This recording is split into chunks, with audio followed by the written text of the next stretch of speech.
Welcome, everybody, to the All 4 Gears Show. Today, we are in the fine confines of Steve Atwell, the legendary. If you're a Mopar, this is your pal right now. You know, the funny thing is that I noticed there's a Dodge dealer right across the street. Yeah. How did that work out? Been there for 30 years. And it wasn't like you knocked on the door and go, hey, you know, I could use some parts. It was a Ford dealership, and they went to Dodge. All right, so let's figure this one out. It used to be Schumann's. And Then it got bought out just recently in the last couple of years. did you put like a little note under the door? This would be a good idea for a Dodge dealership, signed your friend X. Nothing to do with it. But you know, the folks go, all right, so we know Steve Atwell, he's got all these cars. He's got, you know, all these Mustangs and Camaros. I have one Buick. One. Yeah, I got a Grand Sport. I like 70 Grand Sports. Real 455 or 350? Real 455, 4-speed car. Stage. Not a stage one. It's just a plain 455, 4-speed car. First car I had when I got, first paycheck I ever got for this business you saw over here. Yeah. I bought a Buick. I didn't know what I bought. I didn't know what I was buying. A friend of mine had a 70 Pontiac GTO, and I wanted a big car with a big motor. I was 15 years old. I didn't have my license, but I had my driving permit. So he drove me up to a Lake Orion, and I bought this rusted out 70 Buick, manual steering, manual brakes, 455 4-speed car.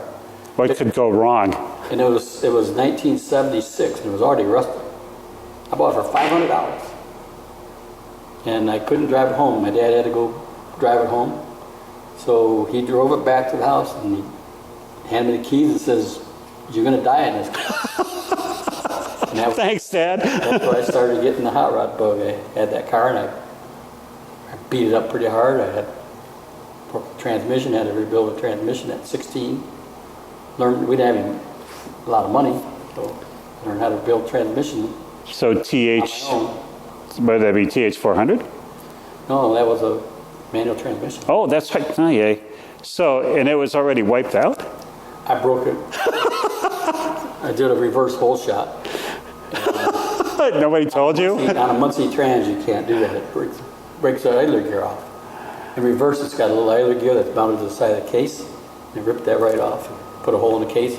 So I could drive the car forwards, I just couldn't reverse. How did you get this past your dad? I mean, it's like, Dad, can you help drive a car? I paid $500 and it's rusty and it's... He knew I was mechanical, and he just, I don't know, he just let me have it. But what attracted you to a rusted Buick? Really? 55. And you saw that and you went, torque? Yeah,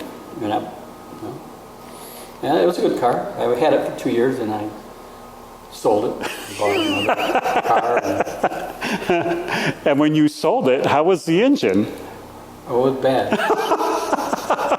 I overlapped the bearings in it once. I had to put a crank kit in it. But I learned how to work on engines. A lot of that on that car. All right, so we should almost go back to the stage one of all this. All of this, all the 5 buildings, is your dad and a partner that started the business. The Aaron Industries was started by Earl, Robert, Isabel, and Nancy. Earl was my dad, Robert was his partner, Isabel was his wife's name, and Nancy is my mom's name. So that's how Aaron came about. And we started in Farmington in 1974. And then we moved out here and bought this piece of property in 1976. You bought it out here. What was around here? Farms? Not a lot. There's a lot of farm stuff, but I grew up here. I mean, I could walk from my house I grew up to, and you and I could walk there in 10 minutes. Really? I mean, didn't you want to kind of have like a little space? It's like, this is where I work, this is where I live? No. Went to school here, and my kids went to schools here. It's a good community. Yeah? Wall Lake's a really nice community, but it's grown immensely. Yeah, I mean, has it grown around you? Novi was nothing. When we were here, Novi was absolutely a small town. Our graduating class had 340, roughly. Novi's graduating class that year had 54. In what year? 1979. Oh, I was thinking 1949 if you have that little. No, and so And probably in 79, they might have had 100. Because Novi was just a big farm area, but it just happened to be where all the freeways were. And they have a lot of property. And then when they put up the mall and all that stuff from Novi, yeah, and then you kind of go, where, I mean, did that hem you in to build all that? Because it's like building 1, building 2, building 3, building 4, building 5. I mean, 10 acres here. Oh, really? Yeah, I have 10 acres here. So when will the condos go in? They're not. I mean, you could. Not yet. Did you see the roller, that big? We're doing some pavement back out here. No, I mean, we just got through the Bat Cave. We will not tell where this is, but. I'll show you when we leave, but that's Okay. 10 acres of land here. Really? And I have another building off site, and I have this building, and I have those 3 buildings. It's about 55,000 square feet altogether. Now tell the folks, because I got the quick view going in there, and it's like, oh, I remember these machines. We bend tubing and we make weldments and assemblies for automotive industry direct. So every XT, TRX, Dodge, I have a trailer hitch on that, make the whole trailer hitch. We don't weld it, but we bend all the tubes. So any TRX you've seen, we built, in this plant was built every Dodge Viper chassis, bent, was done in this plant. In building 1? In building 2. Building 2, okay. You didn't go in building 2. And then building 2 is bigger, it has a tube laser and all that. But every Dodge Viper in the world was built, or bent here in this plant and then sent to the assembly plant. You know, but Steve, how did that happen? I mean, is it you just, for people who don't know, you just don't knock on the door and go, hey, you guys have a sports car coming up? Can we do something for you? I believe my auto hobby has brought me a lot of this work. And being understand how an engine works and how critical component parts are, and clearances are, and chassis components have to be correct and why. So when we get engineers in here, they'd understand that, hey, we're working on cars, we're building this stuff. That's where we want to have our tubes built, that's where we want to have our chassis built, because they understand it. And we really don't have a sales force. I've never had a sales force. It's all been word of mouth. We have parts on every Cadillac XT4, 5, and 6. We make the cross-car beam that goes through the dash, make the tie bars that hold the radiator in. Enclave, Traverse, Rendezvous, every one going down the road for the last 5 years has been built in these plants here. Really? Yeah, we build over 1 million parts a year. And I buy 4 million feet of tubing a year through here. On any given day, with between 10 and 15 semi-loads of trucks going in and out. So how's your Christmas parties like? And, but the car hobby brought some of those customers here. You got in the lobby, did you see the engine? Yeah, there was a big blown Marine McLaren engine in the lobby, and I'm telling you, I was kicking it to see if it'd roll, you know? Special forks to get it in there. I got that out of McLaren. Really? Remember Don Bazinski? No. He was one of the engineers at McLaren, and he was a good friend of mine. And he had 2 of them, and I bought them both. They were built for a boat company called Outer Limits. And somehow they reneged on paying for them. And they have $1 million in 2 motors. And he showed me the receipts, and he gave me all the dyno stuff on them, and he said, they've been sitting here for 10 years, and my owner said, get rid of them. So I bought them both. Mike Wagner, you know who Mike is? Mm-hmm. Mike has one, I gave him one. And I have the other one. The boss says get rid of them. I mean, I paid for them. Well, yeah, well, not like meet me by the dumpster or anything, but... I paid fair price for it. There you go. Price for it. Yeah, but still, that's... You're $1 million and not even a tenth of that. But that paid pretty good, you know, I paid money for it. That's amazing, though. And then I paid it to McLaren, not Don. He wasn't that guy. I've not been that guy. All right, so we have that. So now, from your dad and then a partner in you and from here, and so now you have your son working here, and he's shop foreman? Yeah, he pretty much runs the place. I'm trying to work my way out slowly and let him run it. But you've been here for decades. I mean, obviously, for so long. Can you do that? It's hard for me to get out because my engineering ability and technology that I keep remembering from the past. But I'll probably never totally retire, but I'll probably slow down to, 1 day a week, or 3 or 4 months a year or something. Yeah, but there's guys that have been here for so long, this is all we know. Yeah. This is our rhythm. Wake up at 4:45, go to bed at 9, and then I whatever. want to retire. I like what I do. So, My job, I like working with people. We build stuff a lot of companies can't build. We build equipment other people can't build. because what? Just because you're that good. I think we're that good. All right, that works. Companies know worldwide for. I got parts on every Corvette. I helped design a Corvette transmission that's in the new C8s. Wow. We work right with Belgium. We do all the fluid transfer lines in the transmission, which is real high tech. We have one complete area of building just for them. And they come in and we're building new stuff for them because they're putting stuff on Maseratis and Lamborghinis. And we're working with Tremec on a daily basis. They're flying in next week because we've got a new high-tech program that I can't talk about. But they're flying in and we're It's only us. You can tell us. I can't. I like my customers. I'm kidding you. When you get into that deep, I mean, does somebody like Chevrolet with the Corvette, do they say, look, we're thinking about something, can you whip up something for us? Or do they have plans already and go, can you make this? Both at times. Sometimes they'll have the plans made up, and sometimes they'll say, we need to go to point A to B, help us. We do a lot of trapezoid and rectangle and shape tubing bending. Mm-hmm. I perfected a way to bend a trapezoid tube and be able to twist it and bend it in one continuous bend, put 2 different radiuses in it. And we designed some software that let us do that. It was proprietary.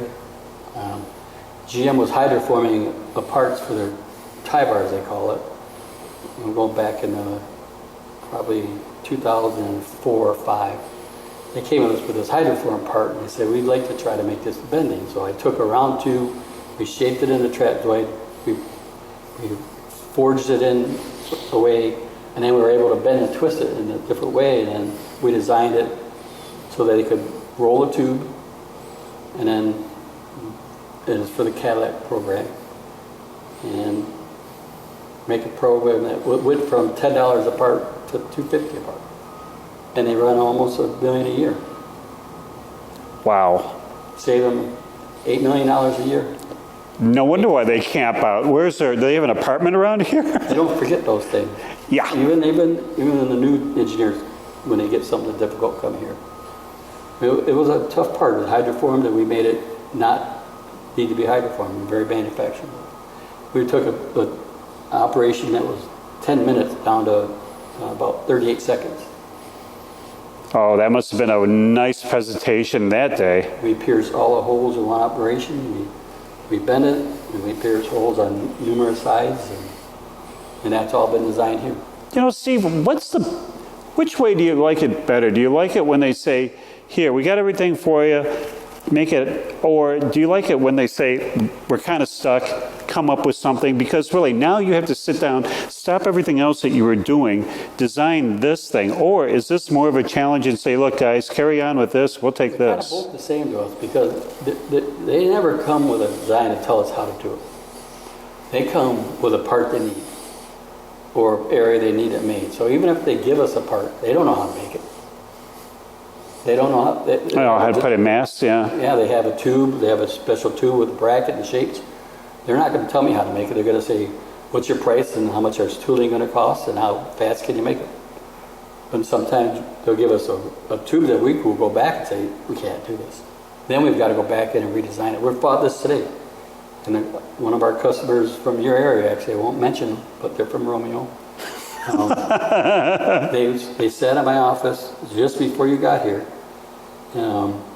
They had a graduating radius, which I see, so you can't have a bend and then have it change its area in the same plane.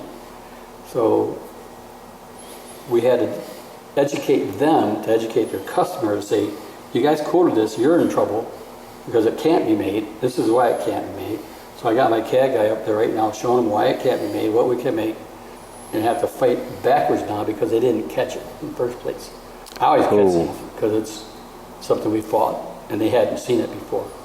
They've got 3 bends in one bend area and 1 point. You can't have 3 bends in one center point on XYZ chart. So, I mean, do you let, because if you're trying to like ease yourself out of it, do you let the folks take it over, or every time something comes in, it's let me get my fingerprints on this, let's see what's going on here, and then you guys take over, or let me help you out on this, I've seen this before? No, I've got some really good guys here, and 90% of stuff they can handle, and they don't even bother me with, but when they get a tough one, they be involved. I look at everything because I do all the coding. You know, it's my money. Yeah. So like just everything gets quoted, I get to see it. But I got some really good guys here, and they've been with me. I've got 80% of my workforce from 25 years ago. So I mean, I keep people that long. I treat them right. Really? Mm-hmm. I mean, that's not a lot. We had like 15 or 20 people, and I still have 10 of them. Yeah, but still, first, everything going on now, it's like try to find somebody, but try to find somebody that does what you were doing in building 1 and building 2, because man, it's been a long time since I've seen one of those machines, you know, and it's like, I'm not sure how many people I know that would say, Bridgeport, isn't that a city in Michigan? Yeah. We have full CNC equipment. Yeah. We have Haas equipment. We have 28 CNC tube benders that could go all the way up to 6-inch. Manual CNC tube benders. So, I mean, do you shut your eyes, Steve, and you see this place, or can you go on a boat and say, I'll come back on Monday, I'll see you? I mean, how do you like wind down, or do you? I don't very easily, and I'm trying to work on that. I'm trying to work on relaxing a little bit and getting out of here. So, I mean, what now? You go another gear. What does relax you when you go, that's enough, I got to get away?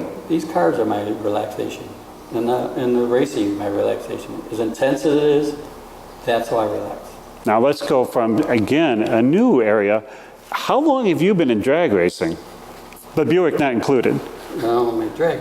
When I first raced track, I'm gonna 1981. 1980, do you remember the track? Really? Yeah, I grew up here. And you were... And mid-Michigan. It was called Central Michigan back then. Yeah.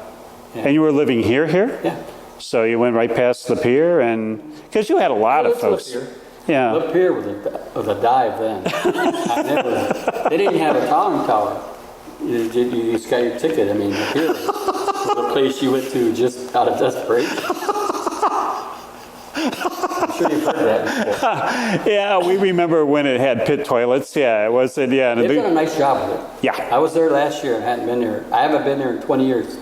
And I drove up there with the Dart Sport, the Leo car, which is the original Butch Leo car, when you saw it. Yeah, and we'll talk about that soon because that has its own story. So I took that up there. I had just changed some tires. I wanted to try something. And I went up there on a Sunday, and I got there, and they weren't open yet. And I mean, it said they were opening at like 9. I got there at 9, they weren't open, and I thought they were closed or something, right? So I sat in my big truck. I had my big hauler, the red one. Yeah. And finally somebody came open the gates and, come on in. There was like, maybe, it was late in the season, so it might have been 10 or 15 people there. And how many runs did you get? I only need a couple. So I don't beat cars up. So I made 3 or 4 passes and learned what I needed to learn and came home. What did you think of the track? I thought it was okay. It's a little bit, it's great to the 8th mile. I think for a great track for 8th mile, I think quarter mile gets a little bit sketchy in the faster cars. Because it's some bumpy down there. Now here's question number 12. Quarter mile or 8th for you? Quarter mile. And that's the reason why we're here with Steve Atwell today. I hate 8 mile racing. If I Preach, brother, preach. the event is 8 mile racing only, I won't go. Really? And when I go to like the Holly Fest and Bob Rogers puts on the race in London Mopar Magnet, I don't know what it is. But they offer both. And I always, whatever class I got to fit in, running a quarter mile is what I'm going to race. And the reason why you don't like, because everybody has their reasons for pro and against. I know the reason why we do, coming from, you know, the spectator view, that's what you're supposed to do. And it's the era I race in. I think it's more, you built the car for that. All my cars are built for the quarter mile. And to go back and redesign them, build the 8th mile, it's a totally different combination. And it's just a waste of time. There's not a lot of time in the car. I want to enjoy driving the car. Yeah, and if you're only doing your 660 time, yeah. Because that's the thing that we get a lot too, is when you see on TV, these races are 3 seconds. I mean, like fuel and stuff like that. Folks don't want to sit and watch a 3-second race. Maybe you do, maybe you don't. You will top fuel because it's so crazy loud. Yeah. But to watch a 3-second Pro mod or something, no. Yeah, and see, and that's what makes it so interesting, especially top end. People go, well, you know, there's only so much speed in terminal at top, you know, from the 8th mile to quarter. Yeah, but it's still. How many times have you seen, you know, just neck and neck to the top? I mean, I raced the car when you were there, and he had a better light than I did, and I just beat him. It just at the within the last 200 feet, I went by him. I mean, that's at a quarter mile. Yeah. 8 mile, I would have lost. Now, transmission you have on your quarter mile cars is? Okay. Always. I have one 4-speed car that I do race. I'm not good at it. I'm not a 4-speed driver. No? I enjoy it, but for racing it, I'm not Ronnie Socks. Ever see Ronnie Socks? I mean, you're not that old to know, you know, to see him in action. I've met him. I've met most of the racers. See how I work that in, how young he is? Give me later. You know? Not that young. What did you think of Ronnie Socks? I liked him. He was good to me. I mean, I met him late in his career when he kind of came back. Back in the Aero days or whatever the Colt days I was? didn't know him then. Okay. Because you see some of the early videos He's of a like... fantastic racer. He's a fantastic driver. Him and Don Carlton were the two best and Herb McCandless, and Herb's a personal friend of mine. The best true 4-speed drivers you'll ever see. Yeah, real H-pattern drivers. Exactly. Because what people don't, especially those kids nowadays, I mean, if they see a Lenko, they go, what kind of craziness is this? Like, This thing. Really? That's what it ran. It's in the car. Have you drove? I mean, obviously you drove it. What do you? It's yeah, you just pull those handles. It's kind of boring. But I'm not good at the H pattern either, so I have a tendency of missing 3rd gear, and lately I've been missing 2nd gear. I don't know how you do that. For folks to know, it's a total H, and I mean that's what you had in the '60s and whatever. It's not the 3 on the tree kind of thing, but you see like Grumpy or something. You see the videos of the in cars where they just slam. They Absolutely. The whole body. They don't just shift it. They shift it. Yeah, and hard. And they have like the Popeye forearms too. And Grumpy was something. He's a good driver too. I mean, yeah, it's an amazing I mean, Grumpy was kind of, sometimes he deserved that name and most of the times he did not. He's a genius. Because? You know, he knew how to work a Chevrolet engine for one thing, but he knew how to work a package car. He knew how to win Pro Stock. You know, he changed Pro Stock. You know, he built that Vega. No mistake was possible. NHRA let him, but NHRA helped them out. But you know, who wouldn't if you let him? Yeah, because we're talking, and we've talked so much on CK about this, because especially when we talked to the folks at the Motown Missile and stuff like, it was like we were doing so good until NHRA said, you need a little more weight. Yeah. You Mopar people. And then he just kept adding it and adding it and adding it. I mean, and Grumpy's car was a chassis car, weighed nothing, small car. You don't have to make any power. Yeah. You can make half the horsepower and be faster. People don't realize it's not just horsepower, it's a combination of the car. Oh yeah, because you can see, Weight. and chassis, obviously, because you can't go fast if you can't go straight. But then there's so many times, there's so many other parts, because that's what a lot of folks grab onto. How much horsepower, how much torque, you know, and it's like... It's only a small part of it. Yeah, I mean, the biggest part, is the whole chassis of the car. And the combination and the weight. You were the last show, the wire car was there. yes. Matter of fact, we had him on a couple of times. Nice guys. A very personal friend of mine designed the chassis for that. Really? Yeah.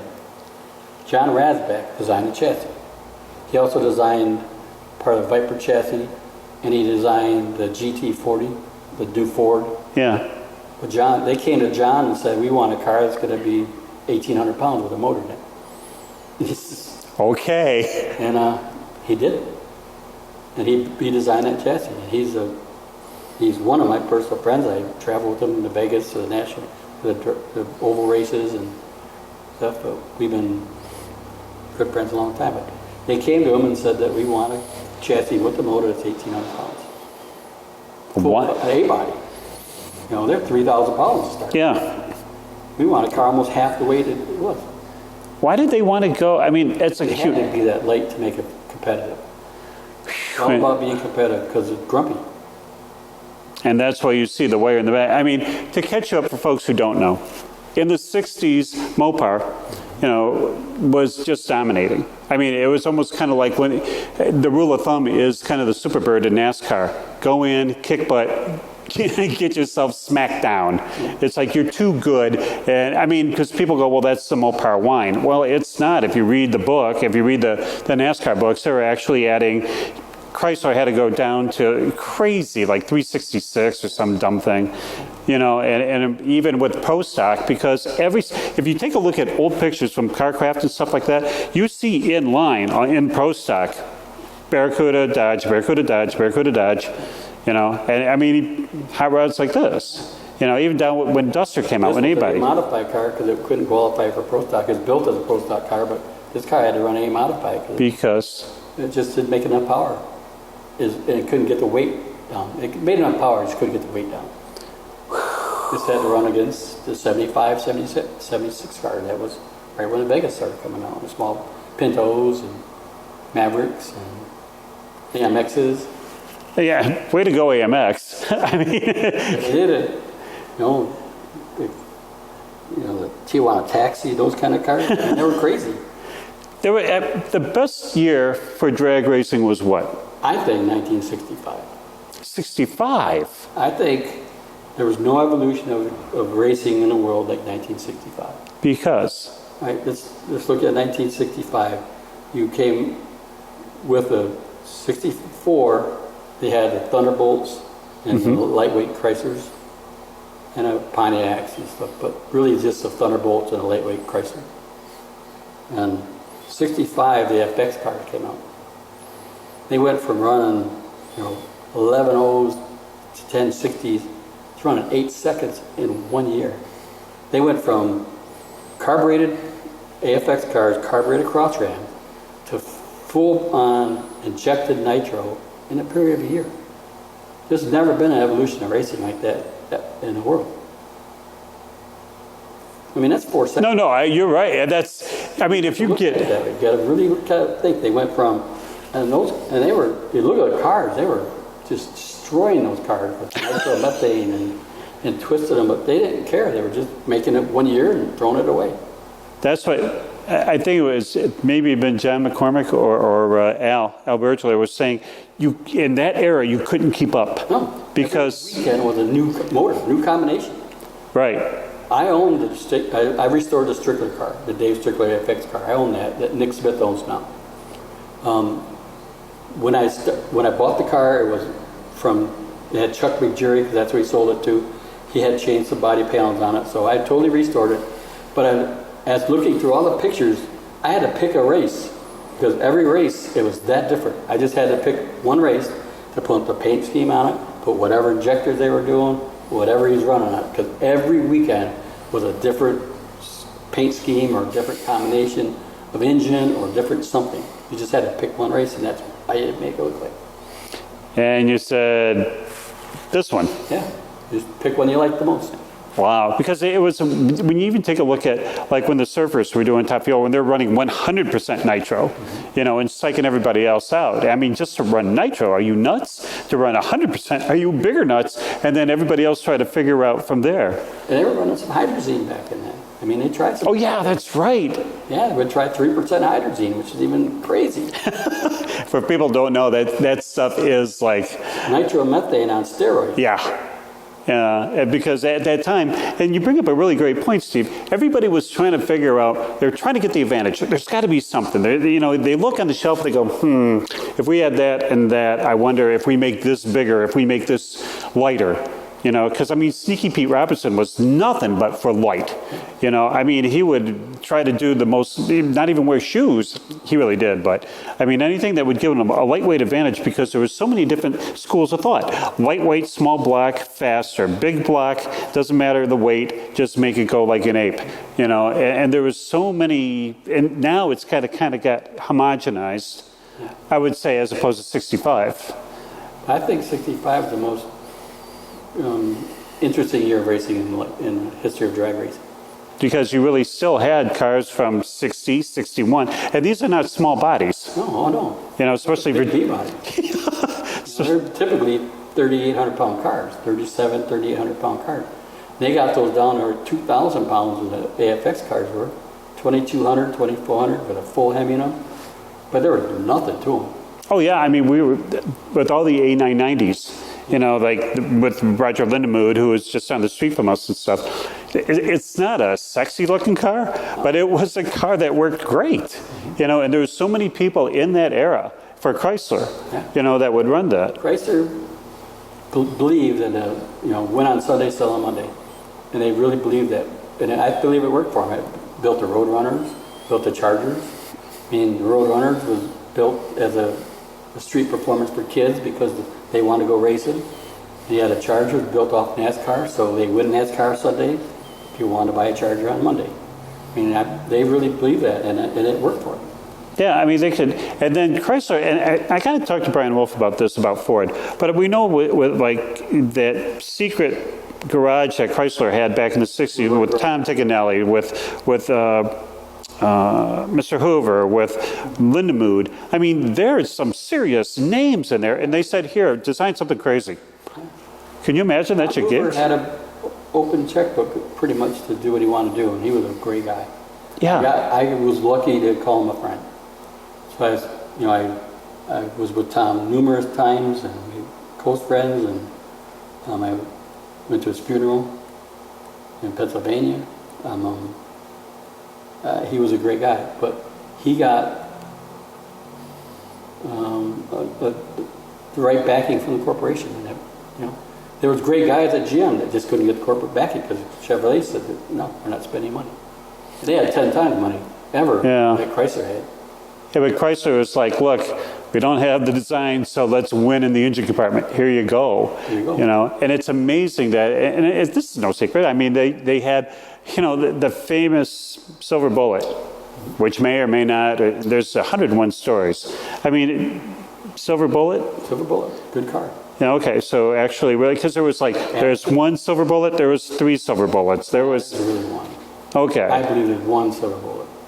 We'll take you. Harold has it. Really? Harold who? Harold Sullivan has it. Really? And he lives where? He's around here.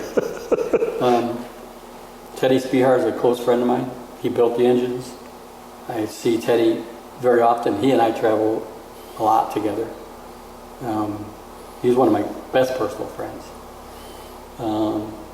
Yeah, there's one car, and Harold has it. And it was, it was a factory-backed street racer. Factory-sponsored street racer.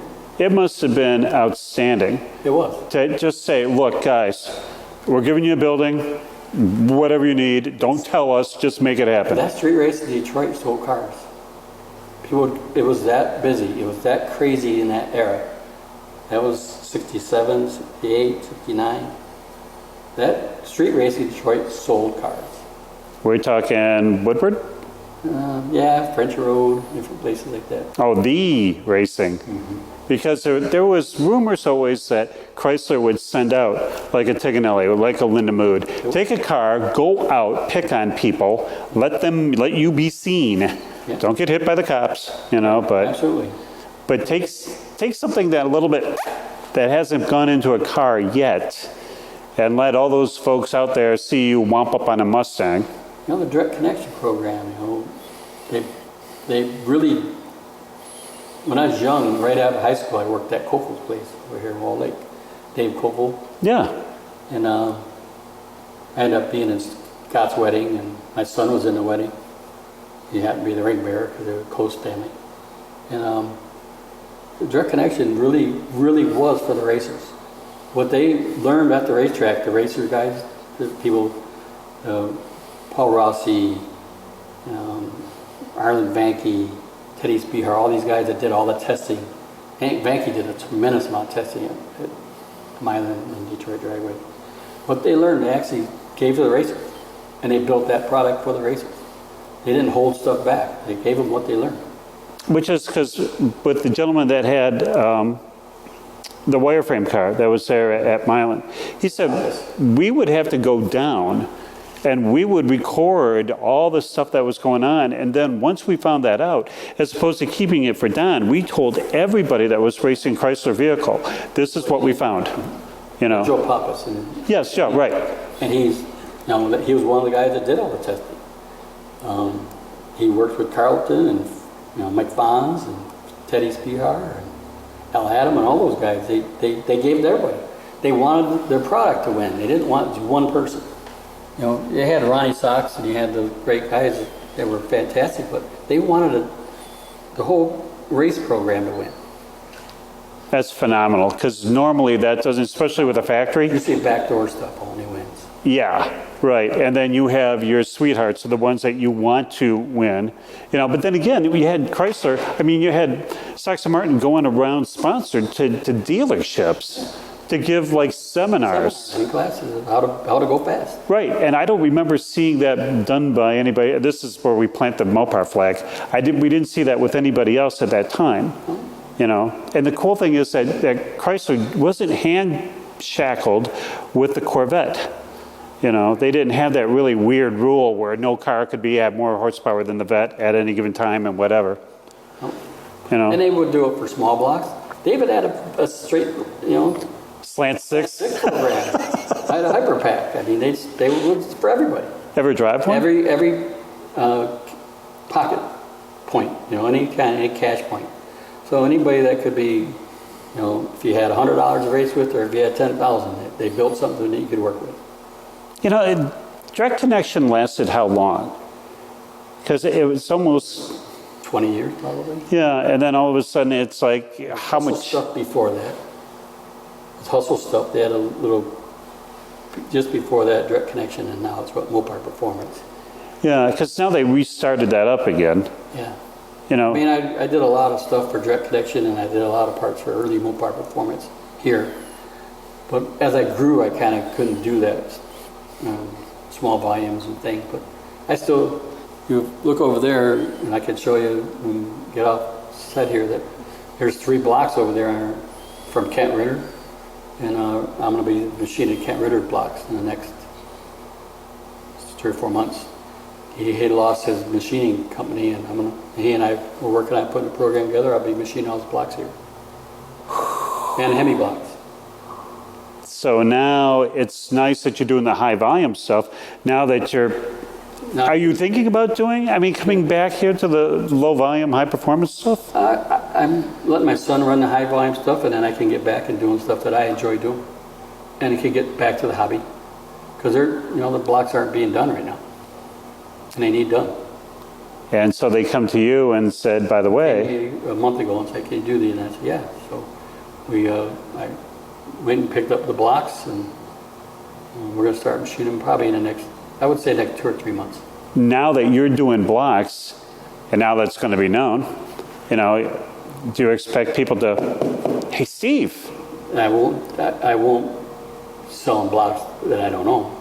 No, but do you think people will come in with their blocks? It's possible. And say, I'll work with anybody that wants, I'm a businessman. Talk it to the camera. I'm a businessman. I mean, I want to make a living. Wow. Yeah, but I mean, to be able to come back now, because it's been a long time since you could do low volume. Yeah.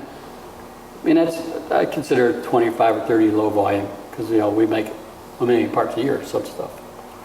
A day. How long would it take you to do a block? One machine block would be a 2-day process. 2-day process. Machine a complete block. 30 years ago, it would have been a what? How many days? Assembly line? Yeah, I mean, if somebody came to you. You know, we don't have that kind of ability. Yeah. You know, we've got to do it in different stages. Amazing. But, All you know, right. assembly lines, they were just set up, automated, and they could do a block in 30, 40 minutes. Completely done. A true Hemi, and then almost about ready to go into your Belvedere. Yeah. You know. They had to. Now, here's, of all the cars that you got, which one are you glad you never got? Glad I never got. Yeah, one that you would go, you know, people go, hey, did you see this car? And you go, that's nice, but not me. No, I mean, because some of the stuff, when we see like the slant six Barracudas, we go, that's cute, you know. We're helping you out, Greg. I don't want to slant six anything. I don't want it. You know, I have one car that's not a Hemi car other than my Buick. That's a Chevrolet, you know, Buick. And that's that small block that I run, the Leo car. Right. But that was the original small block car. So I run it as a small block. But every other car I have is a Hemi. And the reason why because the Hemis have this real, because they're real Hemis. They're not like the Hemis that are Hemi on sticker. Yeah. You know, but I mean, they have this huge, huge reputation of being cantankerous, you know. You know, they're as good as you want them to be, and as good as the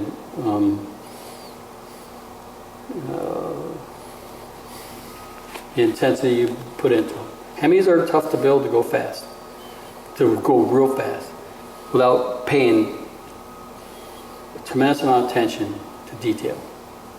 Because of the way of the piston, way of the rocker arms, there's been a lot of, you know, they were,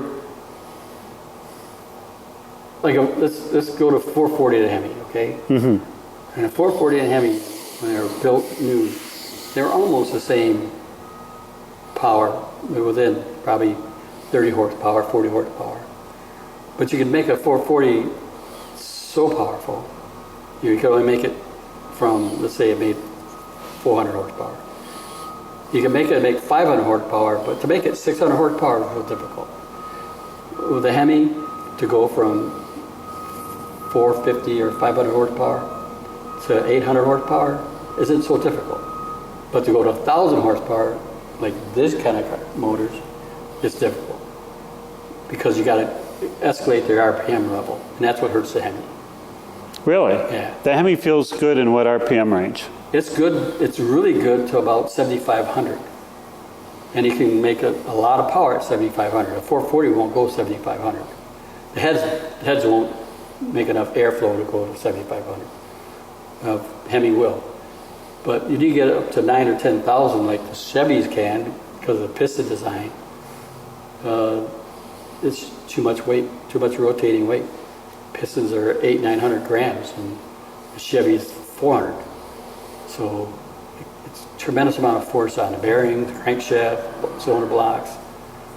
You got to remember every time a piston goes up and down, it comes to a complete stop. Right? Yeah, and then So here goes. up, it stops and turns around. So at 9,000 or 10,000 RPMs, every minute it stops 10,000 times.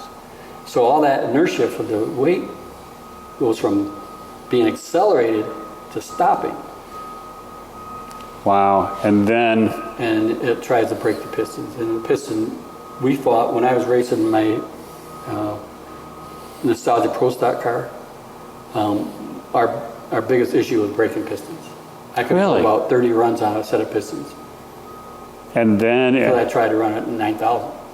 So when you ran your 28th run, you kind of was listening? You just change pistons. After you break a couple motors, you learn. that takes the blocks out and stuff. Worst engine you ever blew up? Well, I broke a lot of motors. But I mean, did you have one that just defied description? You just went, how the hell did this happen? all of them. You know, I'll feel that way. You know, your first one, you realize, oh shit, I ran it too long. Or the second one, you realize you ran parts too long. After that, you start detail, but you can always tell what broke. Yeah.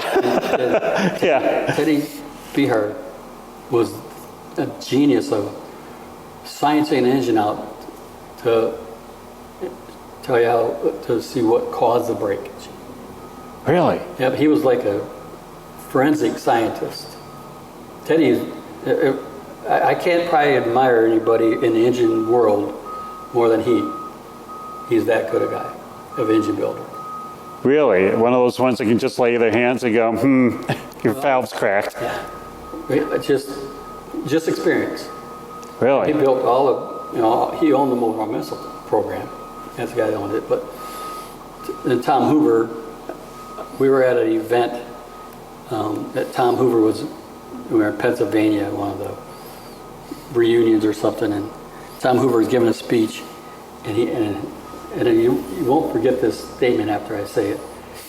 He said, if we had to race the Russians in pro stock, I'd have Ronnie Socks pull my handles and Teddy Behar build my engines. That came from Tom Hoover. Really? Mm-hmm. You know, for those who don't know, and I'd be surprised if you didn't, Tom Hoover held what position in Chrysler?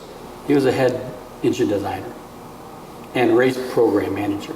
He ran the whole program for a race. That's amazing with the Mopar. I was going to say Motown missile, but including NASCAR. Oh, so he had the whole. Oh yeah, he didn't run the drag race part. He ran a drag race part totally. He didn't run the race part. John. Him. Rathgab. Larry Rathgab did that. Okay. But he did the engine stuff. Hoover did all the engine stuff. Because really, I mean, when you had the petty years of Chrysler, I mean, you just stood back and went, technical marvel. I mean, as some people see Honda for the last couple of years, and you take a look at how technically proficient they are, especially with engines and stuff like that. When you looked at Chrysler's stuff in the 60s, you know, and to the certain point, the 70s, you just stood back and went, man, that's perfect. Look at 64 in NASCAR. I mean, that was the first year of the Hemi, and Chrysler worked a miracle to make that happen. They won Daytona first, second, and third, and they had lapped the field, which had never happened. I mean, they had the field covered so far, it was unbelievable, with a brand new engine. And they had a lot of work to get that engine in the time frame. They had broken blocks, and they had to repair blocks. They worked night and day and flew parts around the world to make that happen. And that's before you had FedEx. Yeah, they were spending a lot of money getting parts down that they did to the Daytona race. That's early 64, so they really were developing this in 63. I'm trying to think. I've had two 63 Hemi blocks. Really? Like the 63. Serial number at 1? Yeah, yeah. They weren't even serial numbered. They were just 63 blocks. Wow. And then Chrysler had to figure out some body to put inside of it, because you take a B body. Oh yeah. But I mean, you take a look at those cars, especially NASCAR at that time. You know, drum brakes, real glass. They were real cars then. Yeah. And in that car, 62, 63, 64, you know, they weren't like the 50s cars that were actually pretty much cars. Yeah. They were 3/4 of a car. Nowadays they're nothing. Yeah. Nowadays they're all built the same place. There's your sticker. Oh look, you're a Chevy. Oh look, you're a Ford. Exactly. Yeah, I mean that's. Yeah. I mean that's kind of when we take a look at. It's kind of like that sad trumpet sound. Wah, wah, what used to be NASCAR, and then you heard so many people say, "Well, NASCAR lost its soul," you know, because you have the sticker cars, you have the aero cars. That's what made it fun all the way back to in the '80s when Pontiac was running. Yeah. You know? Oh, yeah. I mean, you knew what car this was, and these cars aren't the most, except for the Superbirds, you know, they weren't the most aerodynamic we've ever seen in our lifetime, but you could identify with those cars. Yeah. You know, and that's kind of what made drag racing so much fun, because with the Ronnie stocks, you knew somebody had a Barracuda, maybe a Slant 6 Barracuda. I'm helping you out, Greg. Still look the same. You know? Yeah. The outside looks the same. Right. You know, except for maybe the hood scoop, you know, in the 70s when they went to the snorkel. You know, because once I guess they figured out that there's not a whole lot of air coming. That was all Chrysler. They did that boundary area, and that was all pretty much Teddy Spehard's design. Really? Yeah, that was all done on the missile. Was that the one where they put tape on it? Yeah. They ran it, and they had some, because he was telling us that there was like, they had all these computery machines back in the days where you did. They had a van go down and record every run. Yeah. And they were doing data logging and stuff before any people knew what it was. Yeah. It's all Teddy Spehard. I can't give the guy enough credit. God, and you can imagine who hired him, you know. Or the people around him. Al Adam, same way. Al's just genius. He's and Larry, John Rasback and those guys, they all worked on those programs, and they were just genius people that liked what they're doing and good engineers. And then you kind of go back to like a Ram Charger situation. It's like there's a bunch of engineers work 8 to 5 here, and then you can still stay here, guys. And you know, work on a car. Yeah, but as long as it's a Dodge, you know. And then I mean, it was fun to see the Ram Chargers split off into like Top Fuel, Funny Car, because a lot of people remember them from the Funny Car as opposed to all the other cars. But I mean, they were, you know, A990s, Yeah. you know, and They that. started with, you know, high and mighty. Oh God, High and Mighty. High and Mighty, that picture is so iconic with everywhere because it's so Chrysler. We think this works. Yeah. You know, it doesn't have to be pretty, but this is going to beat the competition. And I'll tell you, it really didn't work that well. But it was still faster. Yeah, I mean, you take a look at some of the stuff from early Detroit Dragway, and you see, and this goes back to your 1965 thing, you see the stuff evolving from 62, 63, 64, when you got past the flathead era, you know, the Ford Flathead, when everybody else was trying to now here's V8s from the factory that were worth something. Does this work? And different things that came out. Yeah, right. And then is one carburetor good? Is 2 better? How about 4? How about 6? How about 8? Yeah. Chrysler had 8 on some of these motors. I got engineering diagram pictures with 8 carburetors on these cars. 8 single 1 barrels? No, 8 4-barrels. Excuse me as my jaw drops. I mean, it's just crazy.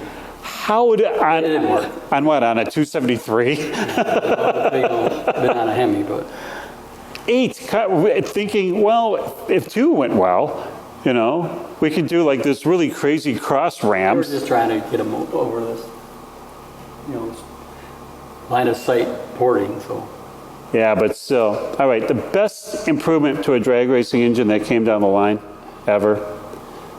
best improvement. Large cam journals. Really? Yeah. That's it. We've never had that. I mean, that's a great answer. How come? The cam shop for Chrysler anyway, because Yeah. I can only relate to Hemi stuff. Gee. The cam design and cam journal on it is so small that the ramp rate is just killer on valve springs. It has riffs so fast. And when you can get these big journals they're running now, the A-cars, you know, in a valve train, the Jessel valve train and the cam journals, to me, is the biggest improvement to the Hemi stuff. That's wow. That's great. You know, we should probably ask you, what do you think of the new ones? Of the new I Hellcats? just don't know. I don't do any part of them, but I think it's awesome. I mean, who wouldn't? I mean, it's still Chrysler. Look what they're building. Look what they built. Look at this new one coming out with. It's Chrysler in the 60s again. Yeah, and hurry, boys, before this all goes away. But I mean, it was, you sat back and you went through the 80s, you know, with your crazy 2.2, you know. I worked a lot of that program with Copels. We did. Did you? Yeah, I helped Joe Vardy run the IMSA class. I did a lot of engine work with him. He was the craziest human being I've ever been around in my life. Because why? Like I said, I was working at Copel's, and we were working on, Joe was from Florida. Yeah. He and his crew chief were here, and they had to get to the airport. So they had a team car here, and they needed somebody to drive it back. So Dave said, Steve, go drive the car back. So Joe Vardy's driving, and this is before 275 was open. And he says, we only got 40 minutes to get to the airport. I said, you ain't gonna make it. And we made it. And I've been 2 world records at Bonneville. I've been 252 miles an hour at Bonneville. And it was the scariest ride I've ever been in my entire life. I'll never forget. Joe drive from Copel's here at Haggerty to the Metro Airport was terrifying because he was an IMSA racer. I mean, and he was in a team car. So he had a car that wasn't really a race car, but it was one of the cars they were doing performance updates on and team, and that's why they had to keep it here in Detroit. Yeah. So he was having fun with it. It scared the shit out of me. And I'm not easily scared. And he gets out, and he goes, we got an hour. I just trying to see how fast we get here. And I looked at him, I just wanted to kill him. I mean, I was an adult, and I wanted to kill him. And I drove back to Copel's and handed him the keys, said, that guy's nuts. What car did he have? It was a 2.2 Omni, but it was... Like a GLH style? Yeah. Oh, yeah. It was... But he could drive it. It wasn't the car. It's the madman behind the wheel. Like going in between? In between cars, running any light almost. He could run. I liked Joe until, I didn't like that part of him, but I liked Joe. And he's just a pure driver. He could make a car handle. And you were sitting in I was just sitting in the passenger seat, try to... helmet? Hoping I'd live. Did you get close where you could see other people's faces? Yeah. In case you didn't see it, Steve actually did this with his eyes. 30 years ago, and it still impacts me today. Really? You still grasp? Do you wake up in the middle of the night going, I don't do that. But when I think about it, I'm like, what the hell is he doing? And then what do you say? Hey, no big deal. Want to give me a Coke? He made a joke about it and took off. Saw him again in like 4 weeks. And did you punch him? No. Did you sign him up? Because if somebody has that kind of no fear... He was already racing. He was a Chrysler team race driver. Joe Vardy was the IMSA champion that year. So he was like the man. All right. So I can see how it could be. With going from the 2.2 and then going back, because when you take a look at what Chrysler's got right now, I mean, even some baseline stuff, 707 horsepower from the factory. Yeah. And everybody goes, well, didn't the original Street Hemi have only 425? Depending who you talk to. Around 475, maybe 500 on a good one.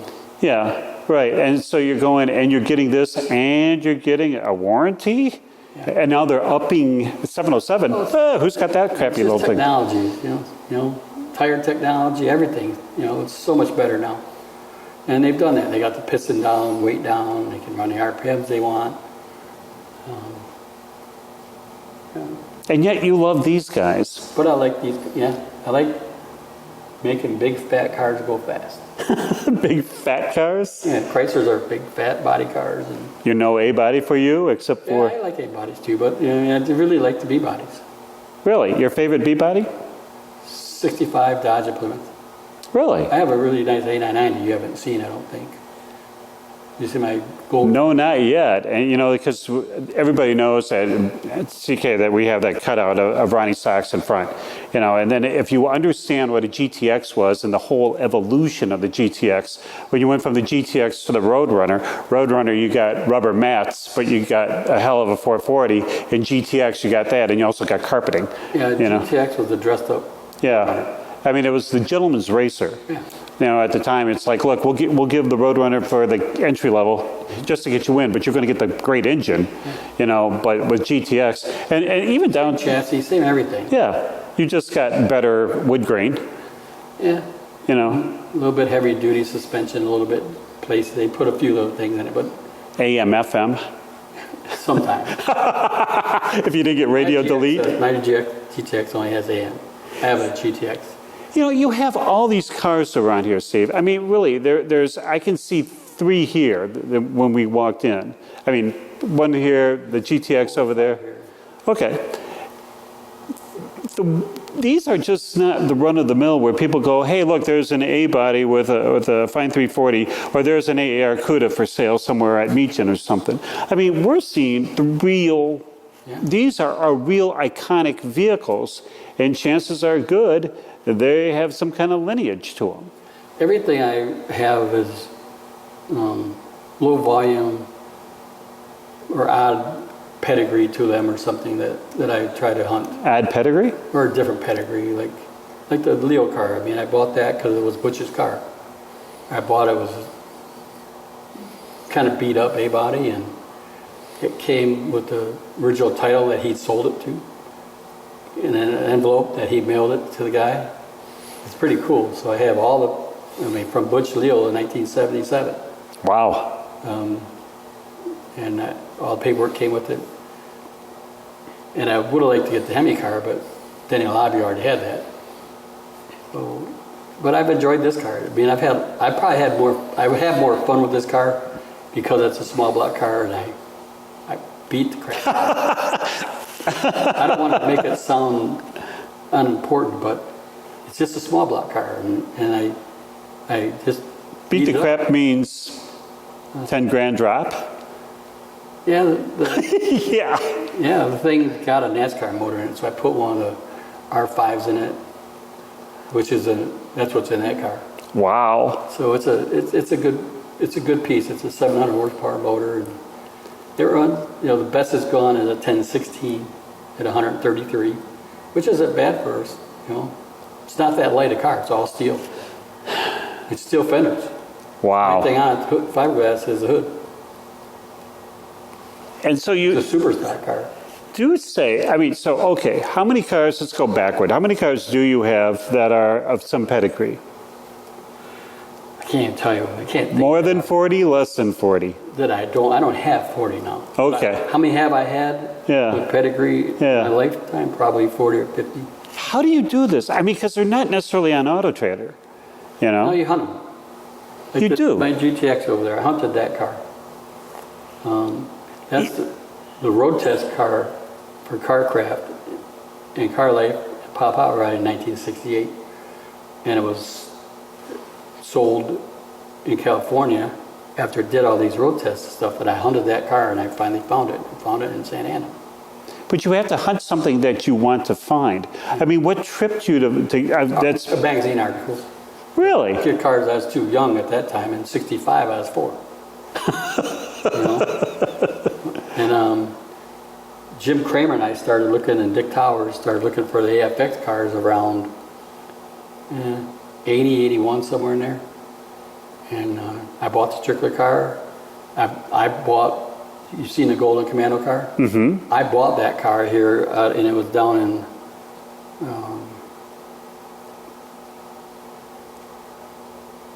Garden City.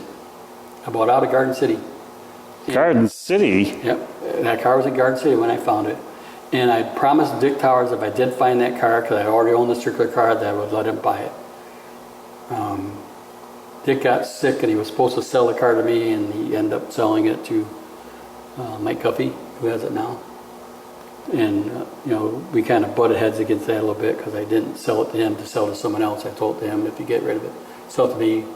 Right, yeah. But I think Guffey came in and just offered him an outrageous amount, and he took the money, because he was pretty, and he's gone now, so I don't want to, Sure, yeah. you know, under the bridge. But I actually was the third owner of the Golden Commando car, AFX car. These are all That's how iconic good- Chrysler cars. Look them up. Yep. And the Dave Strickler car I owned. I bought that from Dave Fengel. And that Nick Smith owns it now. Yankee Peddler car, the A-body Yankee Peddler. That's in a collection. Somebody came up to me one day and said, I'll give you X amount of dollars. And it was just crazy money. And For the Yankee Peddler car. yeah, the A-body, the Dart. Yeah, and I'm thinking of, Lens. man, we know it. I'm just trying to, it's kind of like a mid-major. I don't remember it being all that. It was a great car, and it raced, and we got good. But the guy that has it now really doesn't do much with it. You don't see it out in the public anywhere.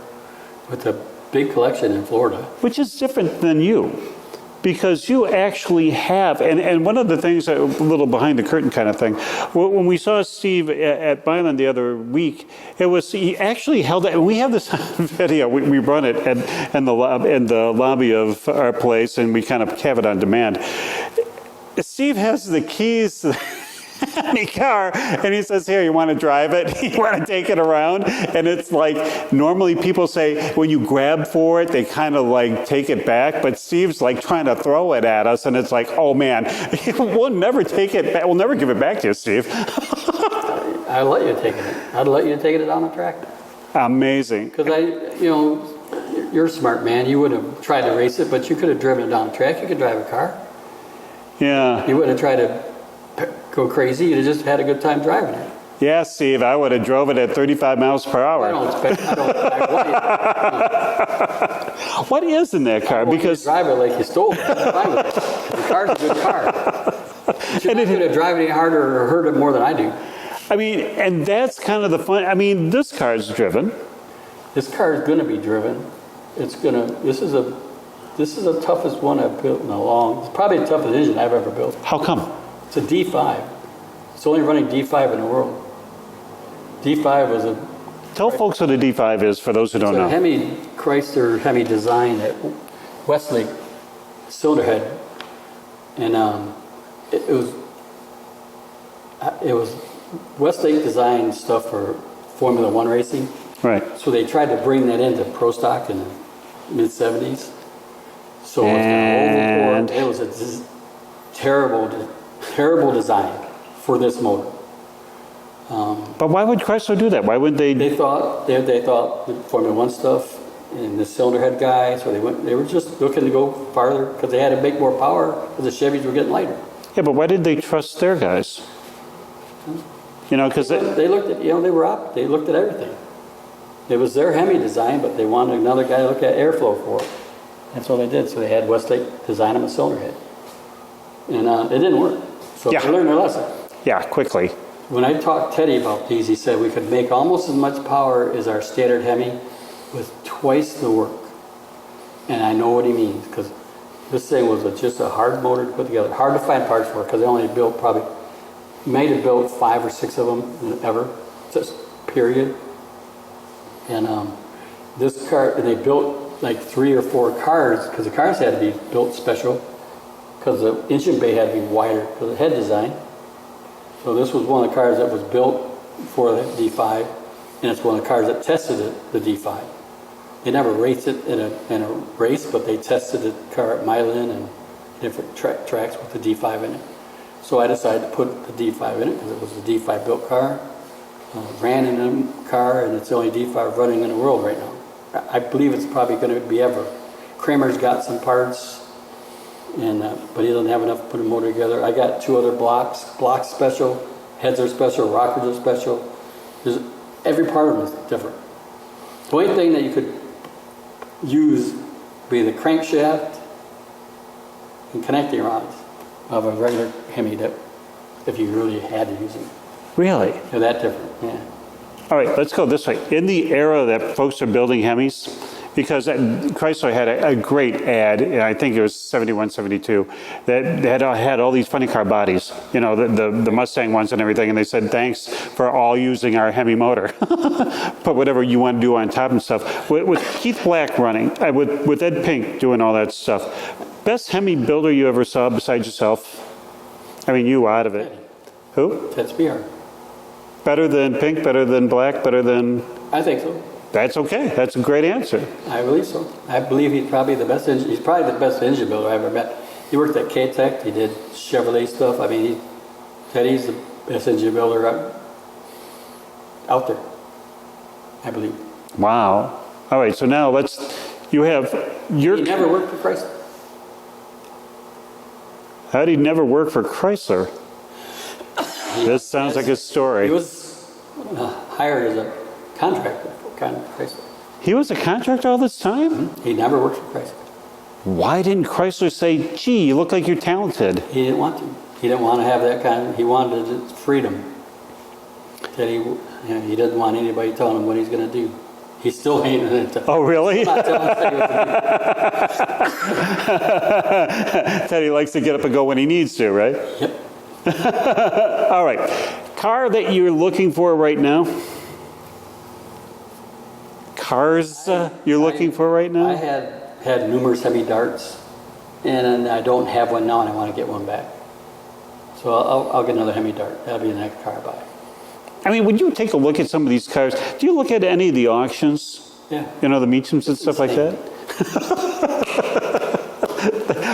I was trying to guide the witness into that answer. Yeah, because The prices is insane. I mean, I don't know. Who knows where it goes? And the Chrysler market is hot as it's ever been again. It's always fluctuating a little bit, but the Chrysler market is crazy right now. Well, when we saw that the Superbird a couple of years ago go over the 100,000 line, Yeah. and we went, what, really? Yeah. We couldn't give those damn things away when they were new. They took the noses off, the wings off. People hated them.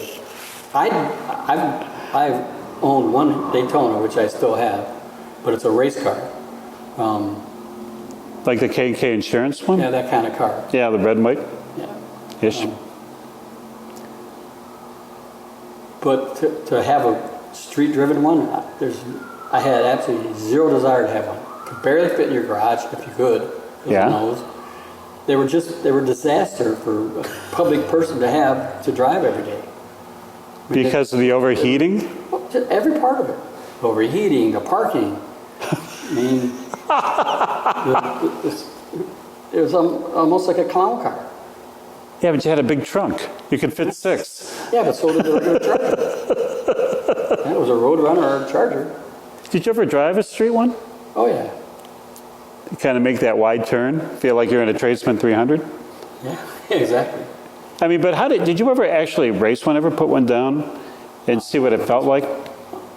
Because that was supposed to be, once the Superbirds and the Daytonas got over 200 and the wing actually worked. It does actually work. It was kind of amazing. And then here goes, because we were talking to the Motown, I should say Mopar missile, because we heard the whole story about Barry Gordy and Motown and the Motown missile, who got the name. Anyways, they were saying that when those things were running like crazy, then all of a sudden NASCAR sees, you guys are doing so well, you can run that car, but you got to run it in a small block. And then everybody, it seems that... Then they put a 305 in it, and we're winning the race when it crashed. Yeah, right. And then Chrysler said no more. They said, that was 71, they said no more. And then Chrysler says goodbye. Yeah. You know, I mean, because Chrysler was like, you're taking a look, and that's what they were telling us too. I mean, even Roger Lindemood, bless his soul, it was like he was saying, you know, we would do so well, and then NASCAR or NHRA would look at us and go, come on down. You know, and no matter what we did, we were always kind of fighting against, you know, whoever was.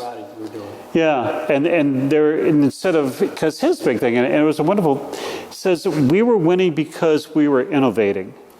And then we would be penalized for innovating. If we would have just stayed with a Chevrolet 352 barrel, you know, we would have had the world at our feet. I mean, obviously not a 352 barrel, but, you know, it just seems like, and so that's why when we heard the stories of Chrysler saying, that's it, you know, guys, we'd love to sponsor you, we really would, but everything is so stacked against us all the time. And again, it sounds like a Chrysler, a Mopar whine, but it's not, because it's actual. These bodies caused it. Yeah, I mean, like. NASCAR and NHRA. That's why they went to AHRA and IHRA and did different things. They had to get away from NHRA. NHRA was horrible. And NASCAR, both of them. What do you think of NHRA now? Well, I'm going to the Mile High race, just because I like that race, and it's the last one. Yeah, right, before they go. And Dodge sponsors it, so I'm going out there for that. What are they going to build there? I don't know. Whatever it is, it'll be a waste of space. To me, I like the drag racing stuff, so I hate that everything's losing the track. But I won't be at Carlisle this year because I want to be out there same weekend. Really? So at Carlisle, yeah. But I really want to do the last race. So are you going to take some? No. Just actually, no. Just driving out. And my girlfriend and I are going to go out for just a long weekend and spend some time in Denver. We like the beautiful city. We like Estes Park area. Really? Do a little fishing and just get away from here. For how long? For a weekend? Weekend, long weekend. By Saturday night, Sunday morning, will you be thinking about this place? Yeah. How's your racing schedule this year? Where can people see you? I mean, are you going to be taking it out more often? I'm gonna race I'm gonna do the Mopar Hemi Fest, Bob Rogers Mopar, whatever in London. I'm gonna do the Norwalk race. So I'm gonna get out way more this year than I have. I'm gonna take a couple weeks in July and do some different things, vacation-wise. But I have this. I'm going to do Columbus. Butch is coming into Columbus. So see if I can get behind the wheel of the car. Take a lot of pictures? Yeah, well, Butch is, a friend of mine. I was with him a week and a half ago when I brought the other car back. But I called Butch from the racetrack. Were you there? You weren't there. No, I think one of the announcers was there. And was that real Butch's car? And oh yeah, when you brought out that piece, yeah. I called Butch up, and Butch started talking, and they got talking. Because somebody challenged you on the Butch car and said that's the wrong color. There's no way. This is a California Flash. You were so cool. You just walked right in. You got the piece of paper. And went, see this? It's laminated. Butch gave me a certificate of authenticity because it's the car, and Denny Lobby's got his Pro Stock car the same year. Right. Which is really A-modified because he couldn't run Pro Stock. So we're going to put both the cars at the Mopar Nats, and I'm going to race mine. Really? I'm going to see if I can get Butch to race it. I don't know if he wants to or not, but I'm going to let him if he wants to. But I'm going to make passes all weekend at Mopar Nats with it. With the Butch car, with the small block. The small block. Denny won't race his. It's too nice, and I don't blame him. Is there any car here you won't race? Any car in your collection you won't race? Well, this one I won't race, but I'll make burnouts. I'll do as much. The car's just not legally safe. I couldn't. I don't know how they got these cars the past tech back then, because this is a Butler-built car, which Ron Butler built good cars. It was California premium super stock builder and pro stock builder. But man, that's scary. I don't want to go fast in it. Because you don't like the way it stops? It's not real safe. I know it's a chassis stuff. I think if he had an accident, I don't know if he'd survive. Oh, really? And I crashed Butch's old car. 2 years ago, I have the Butch little Omni that he ran in 82, 83, 84. It's in his book. You can see in his book that he has. He had to run an Omni? Does that hurt? 500 is an Omni. And did you ever drive one of those? Yeah, that's what I'm saying. It's like... I crashed at Bowling Green 2 years ago at 150 mile an hour. Well, we were talking to the Tiganelli, the Shadowwoods guys, and they had an Arrow.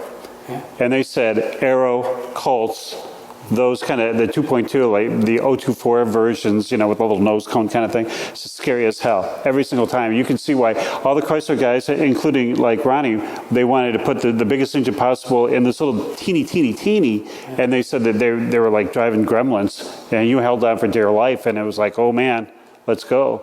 And when you crashed yours, it just got loose, and I don't know if I ran over something. I don't know what happened. I got loose at the top end of the track and came around, and I hit the wall. And I just got it back. That's why it was Butch. It was built by Willie Rells. Willie Rells built a lot of cars he built cars for Warren Johnson, pretty much everybody. Lee Smith. And then when you had, because the wild thing is when you crash, and we've talked to just about everybody that's been on with us, when you crash, there's two folks. There's the one where everything's going slowly. I know what's going on. I'm just waiting for the event to end.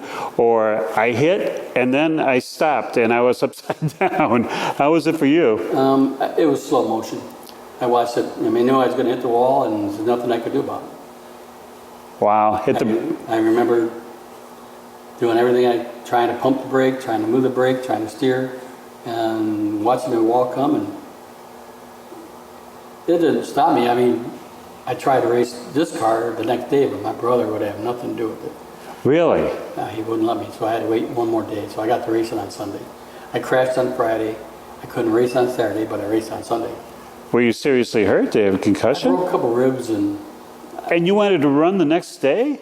yeah. What a drag racer. What a Mopar guy. I wanted to. I was pissed off I didn't. And your brother held you back? Oh yeah. Is he bigger than My you? brother and my girlfriend. Okay, I see. Okay. They said no. Really?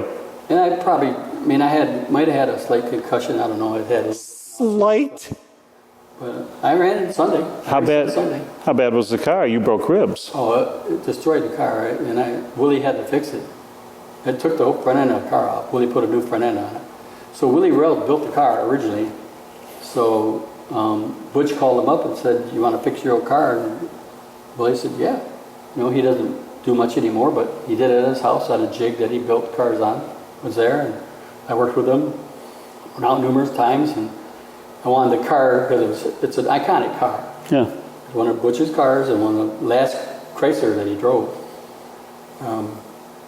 And I wanted it fixed by the guy that built it. And he did. It's the last car he'll ever fix. Last car he'll ever built. Wow. I got pictures with him with the car, and you know, its car's about a mile from here. It's at my other shop. I got another shop here with like 8 cars in it. 8 or 9. And that's where the Prudhomme car is? Wrong car's over here. Is over here. I'll show you that next. We're going to go racing tonight, folks. It's not. It's on 2 different pieces, and I'm just starting a restoration on it. And how many projects you have working? That's the problem. I got too many, so I'm going to finish the Butch Leo car next. Finishing this one. This will be done this week because it runs. I'm just getting the transmission and bell housing alignment done. We just made a drive shaft. I'm 2 days with getting this done and being finished. Will people leave you alone from over there if they know that you're working over here? It's like Absolutely not. They'll come over anytime. They'll call me anytime, and that's okay because I mean it's what pays for these cars.